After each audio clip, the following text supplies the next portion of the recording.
এইফালে দুপৰীয়া ভাত খাব ওলাইছোঁ, কিন্তু হাজবেণ্ডৰ একেবাৰে গা বেয়া। আৰু এইফালে কি কি বনালোঁ আপোনাক অকণমান দেখাম বাৰু। এইফালে তিতা কেৰেলা ভাজি, কেৰেলা ভাজিটোতো খুব প্ৰিয় নহয়নে বাৰু? আপোনালোকে ভাল পায় নাই? এইফালে আছে আলু চাটনি, তাতে ধনিয়া পাত দি দিছোঁ, খুব বেছি ভাল লাগে। এইফালে হৈছে এয়া আমৰ আচাৰ, এইফালে ভাঙন মাছ আৰু পটল ফ্ৰাই, এইফালে আছে দালি ধনিয়া পাত দিছোঁ, আৰু কি যে মজা লাগিছে দেখি নহয়নে? তাতে আকৌ জিকা আৰু মাছ, এইফালে ভেন্দি, মছলা সানা ভেন্দি দেই। আপোনালোকে এইটো খাই পাইছেনে নে কমেণ্ট কৰিবচোন।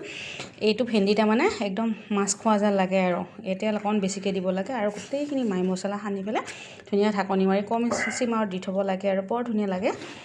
তাৰপিছত এইফালে আমাৰ মানে এওঁৰ গাটো বেয়া, একদম গা বেয়া, আৰু সেই গতিকে মানে একদম নিৰামিষ ভাতে খাই আছে বাৰু।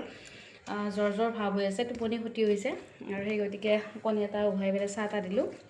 আৰু আমাৰ ননদ কেইজনীও আহিছে, যিহেতু সিহঁতে আঁতৰৰ পৰা আহিছে, সিহঁতৰ কাৰণে মাছ এনেকৈ ফ্ৰাই কৰিছোঁ। আৰু আপোনালোকে খবৰটো পাইছে, আৰু মাংস খাব নোৱাৰোঁ আমি 3 দিন, সেই গতিকে মানে এনেকুৱাকৈ নিৰামিষ বনাইছোঁ। আৰু যোনে সৰু সৰু ল'ৰা ছোৱালীবিলাকে মাছ মাংস নহ'লে ভাতে নাখায়, আৰু সেইকাৰণে সিহঁতে মাছ খাব। আমি এইবিলাক নিৰামিষ কেৰেলা, পটল, আলু সানা, এইফালে ভেন্দি, দালি এইবিলাকেদি খাম আৰু নেকি?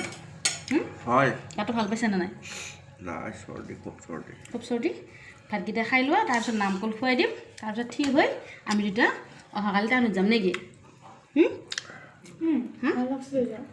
তেওঁ বোলে নাবাচে গাইছ, তেওঁ বোলে অৱস্থা বেয়া, সেইকাৰণে লগে যোগে ভাতকেইটা খাই লওঁ। কি বা হৈ ক'ব নোৱাৰোঁ, তেওঁ বোলে অৱস্থা বেয়া, বেমাৰ হ'লে মানে অৱস্থা বেয়া হ'ল। এতিয়া বাকী যে নহয়, ইহঁতে ভাত মোক এৰি পেলাই ভাত খালা, আৰু আমি সদায় পিছ পাৰোঁ। এতিয়া ভাতকেইটা খাই ল'ম একেলগে ভাগে।